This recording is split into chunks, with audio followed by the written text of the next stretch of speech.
dipersembahkan oleh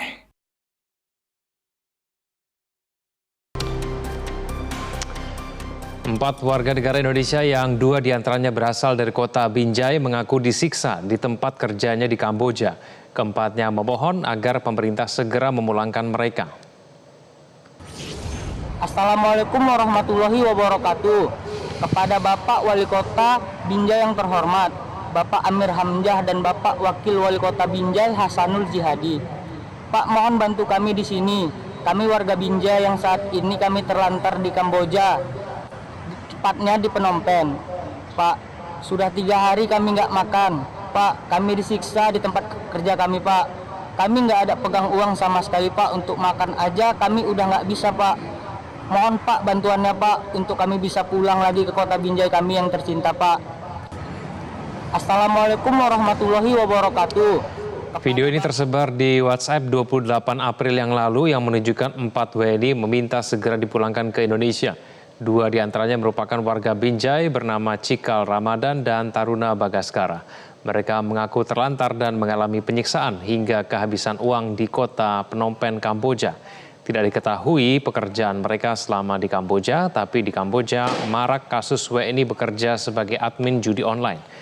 Pemkot Binjai mengaku sudah membentuk tim khusus untuk membantu pemulangan 2 WNI asal Binjai. Bantuannya, Pak, kami tidak tahu lagi harus mengadu ke siapa, Pak. Hanya pesan ini yang bisa saya kirimkan, Pak. Kami nggak tahu lagi beberapa hari ke depan kami masih ada kabar atau tidak, Pak. Saya lahir di Binjai, besar di Binjai, Pak. Warga Bapak, bantu, Pak, tolong kami, Pak. Tentunya melalui P3MI ini akan diteruskan kepada Kementerian P2MI, yaitu Kementerian Perlindungan Pekerja Migran Indonesia Kota Binjai. Dalam hal ini juga Bapak Wali Kota cukup atensi peristiwa ini dan kepada kita juga sudah diperintahkan untuk terus berkoordinasi. Dan malam juga kita langsung melalui via telepon yang berkomunikasi dengan pihak BP3MI, ya, BP3MI yaitu Balai Pelayanan Perlindungan Pekerja Migran Indonesia di Medan. Nah, artinya kita juga sudah menyampaikan koordinasi kepada BP3MI perihal video tersebut untuk melakukan penelusuran yang diharapkan dapat dilakukan pemulangan warga Kota Binjai. Sulit mencari kerja di dalam negeri, banyak pekerja asal Indonesia mencoba peruntungan ke Kamboja. Namun bukan untung yang didapat, nyawa para pekerja migran Indonesia justru tercerabut karena terjebak menjadi korban perdagangan orang dalam kejahatan judi online.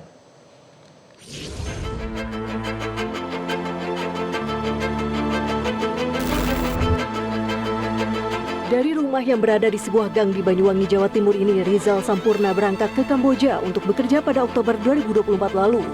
Namun malang nasib pemuda usia 30 tahun itu sebab malah menjadi korban eksploitasi hingga nyawanya berakhir di negeri Khmer. Rizal pernah menghubungi sepupunya bahwa ia bekerja sebagai scammer dan sempat menunjukkan tangannya di borgol saat bekerja. Pesan terakhirnya pada 13 Maret lalu adalah minta didoakan agar selamat. Dia mau mengirim uang kepada ibunya. Dia bilang, gimana caranya kirim uang, Dek, gitu tanya ke aku. Terus saya bilang, ya keluar Mas, cari mesin ATM, kayak gitu. Terus kata dia bilang, aku nggak bisa keluar karena aku nggak capai target. Dia bilang ke saya gitu, Pak. Terus di sana bekerja sebagai apa? Di sana kakak saya tuh bilangnya ke saya ya pekerjaannya seperti judol, scam gitu. Katanya bilangnya ke saya, tapi ke ibunya itu bilangnya itu saya enak Bu kerja di sini jadi tukang paket. Ketua DPR Puan Maharani menilai tragedi yang menimpa WNI di Kamboja adalah peringatan bagi pemerintah. Pemerintah diminta tidak menutup mata atas kasus penipuan online berujung kematian itu.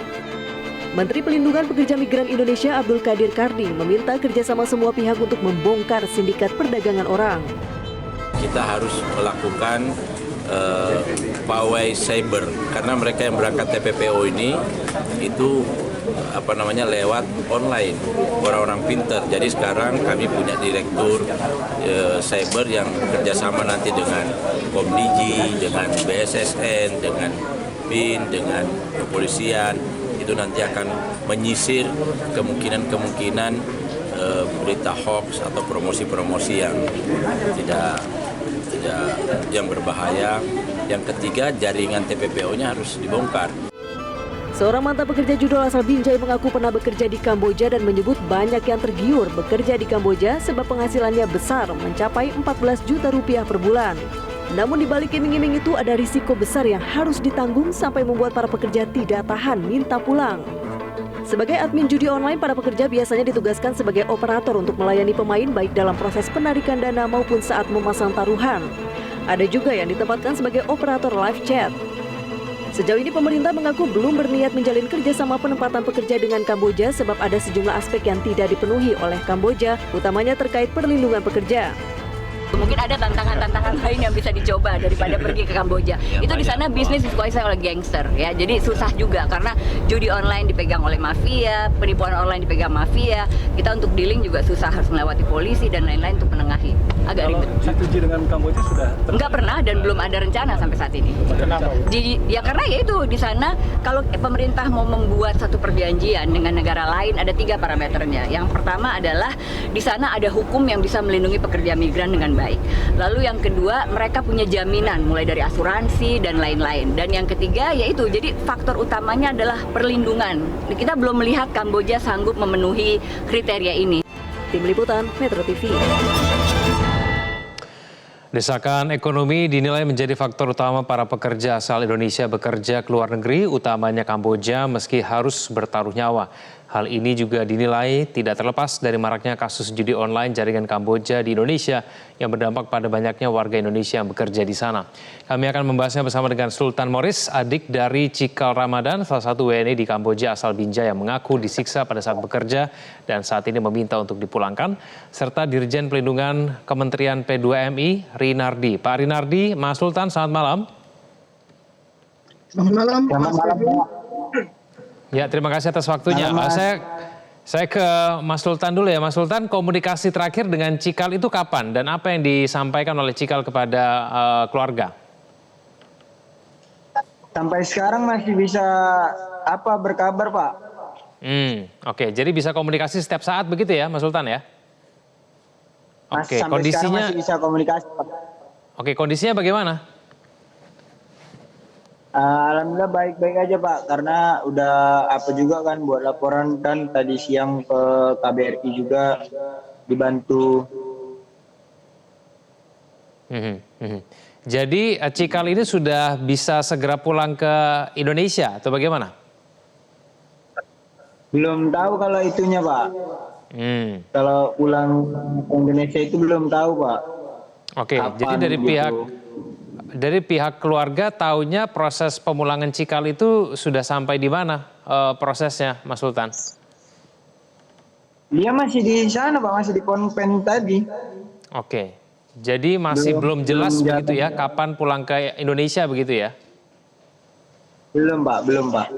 Oke, tapi keadaannya bagaimana nih, Mas Sultan? Ini kan kalau kita lihat dari videonya, ini kan kami tampilkan ya, kan termasuk dari 4 WNI di Kamboja yang mengaku disiksa. Nah, ini keadaannya sekarang seperti apa? Kesehatannya seperti apa? Apakah kemudian diberi makan, punya uang atau tidak? Lalu kemudian panjikannya bagaimana memperlakukan dia? Itu informasinya bagaimana, Mas Sultan? Soal majikannya kurang tahu ya, Pak. Cuma yang dia pertama yang waktu dia buat video itu kan langsung di-up tuh kan, Pak, sorenya kan. Ya. Dia buat video malam, sorenya langsung di-up tuh kan, Pak. Malam Senin gitu kan, Pak. Senin sorenya langsung di-up, Pak, video itu. Senin pagi sore gitu lah, lupa. Kan karena juga disebar ke Binjai juga kan. Nggak jelas kapan orang itu ngepostnya, itulah langsung di-up, itu langsung ditanggapi, Pak, sama pejabat-pejabat di Kota Binjai, Pak. Alhamdulillah banget lah, Pak. Baik, bentuk penyiksaan yang diterima Cikal di sana itu seperti apa sih, Mas Sultan? Ya gini, Pak, ibaratkan kayak misalnya dia kan bekerja kan, Pak. Jadi kan kalau misalnya ada uang yang kalau masuk ke transferan itu kan kalau banyak kan dia bisa dibekukan kan, Pak. Nah itu orang itu semua yang nanggung dendanya. Orang itu sampai harus kayak mana ya Pak ya, harus dimintai pertanggungjawaban. Jadi orang itu macam difitnah jatuhnya Pak. Oke. Tapi ada penyiksaan fisik tidak?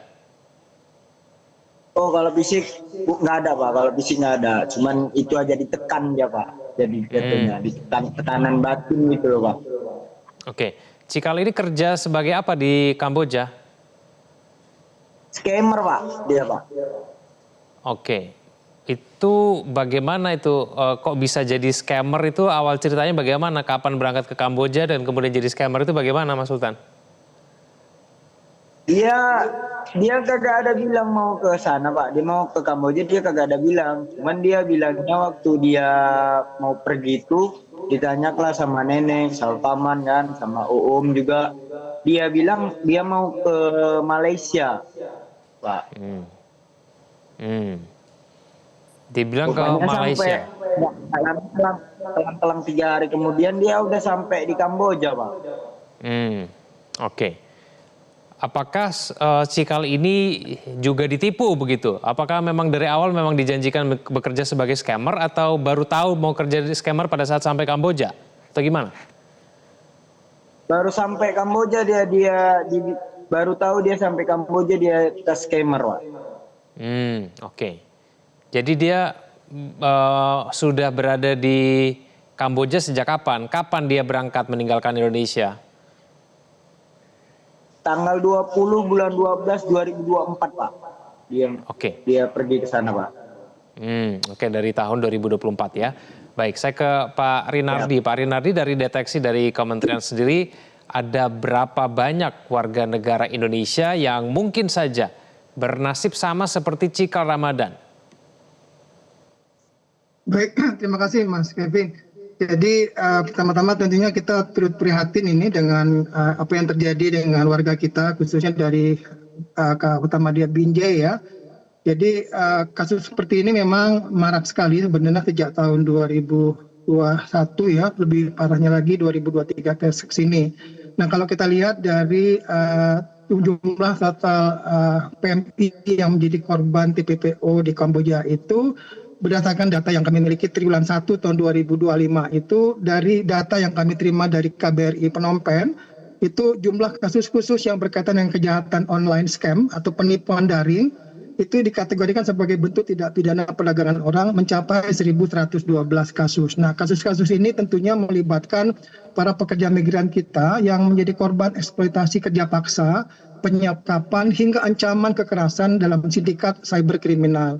Nah ini tentunya angka yang cenderung ada kenaikan dibanding tahun sebelumnya 2024 yang baru 306 kasus. Nah inilah yang menyebabkan kita kemudian harus bisa lebih waspada. Intinya kami dari kementerian itu menghimbau kepada masyarakat, terutama para pekerja kita yang ingin bekerja ke luar negeri, mungkin tidak bisa jangan mudah terbuai dengan tipuan-tipuan iklan-iklan di media sosial terutama yang mengajak mengiming-imingi berangkat kerja ke luar negeri dengan gaji fantastis tanpa dokumen, tanpa persyaratan. Nah ini hal-hal yang kemudian kami terus-menerus gaungkan ke masyarakat. Ini kan Mas Kevin.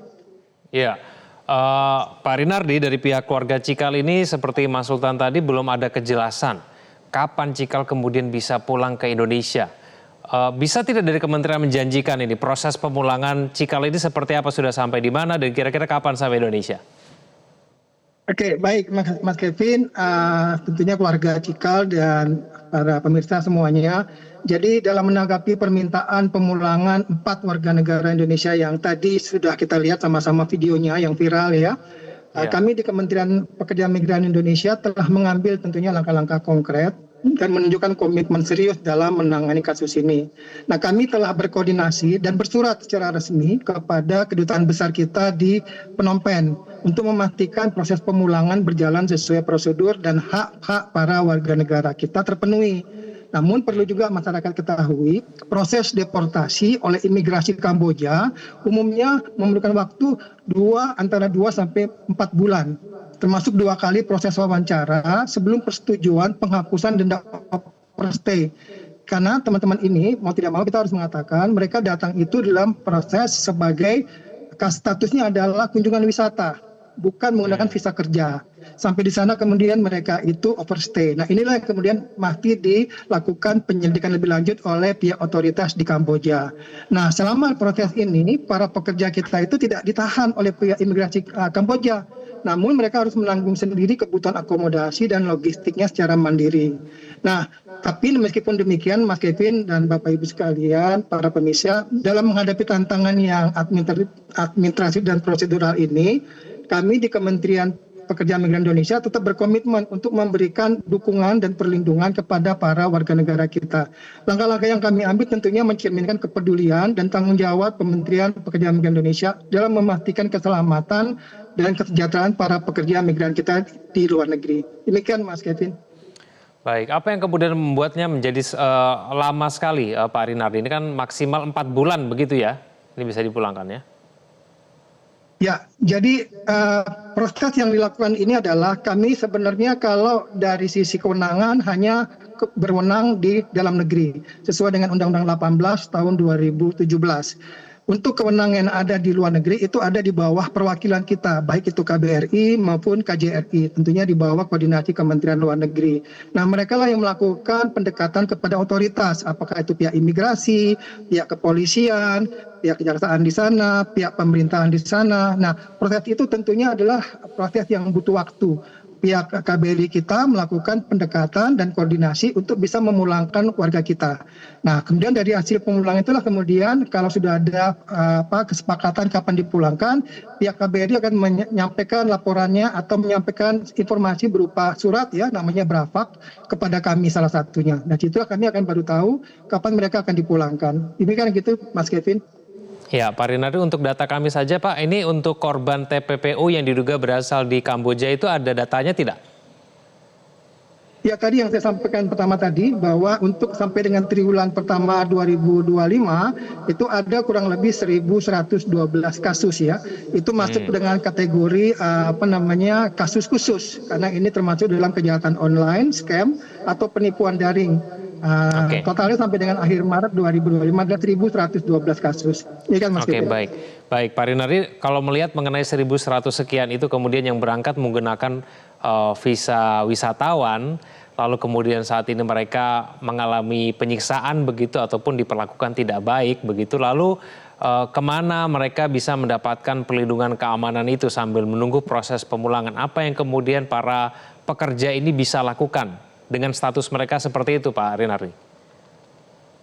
Ya, jadi inilah yang terus-menerus kami gaungkan di tengah masyarakat bahwa bekerja ke luar negeri itu adalah hak asasi. Namun demikian untuk negara-negara yang kita tidak memiliki perjanjian penempatan, ya sebagaimana tadi disampaikan oleh Ibu Wamen Kristina, bahwa Kamboja itu tidak memiliki perjanjian penempatan dengan Indonesia, sehingga mereka yang berangkat ke Kamboja itu tentunya memiliki resiko. Karena tiga syarat untuk bisa menjadi negara penempatan itu adalah negara itu harus memiliki hukum yang namanya perlindungan kepada pekerja migran dari luar.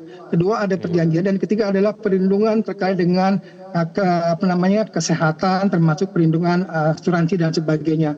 Nah ini kondisi seperti saat ini tentunya mereka pasti sudah masuk dalam pemantauan radar daripada KBRI kita. Nah KBRI kemudian berkoordinasi dengan para pihak untuk menjaga mereka tetap aman dan posisi mereka selalu dipantau. Nah hasil dari sana itulah kemudian mereka laporkan kepada kami di Kementerian Pekerjaan Migran Indonesia. Demikian Mas Kevin. Baik, Mas Sultan, harapan dari pihak keluarga seperti apa? Ya semoga dia cepat pulang lah Pak. Kira-kira masih bisa menunggu sampai 4 bulan tidak nih, Mas Sultan? Ya kalau bisa dipercepat lebih baik sih Pak. Oke, baik, itu harapan kita bersama. Mas Sultan, semoga Cikal Ramadan bisa dipulangkan dengan cepat ke Indonesia. Terima kasih Mas Sultan, terima kasih Pak Rinardi sudah bergabung bersama kami di Prime Time News. Selamat malam semuanya.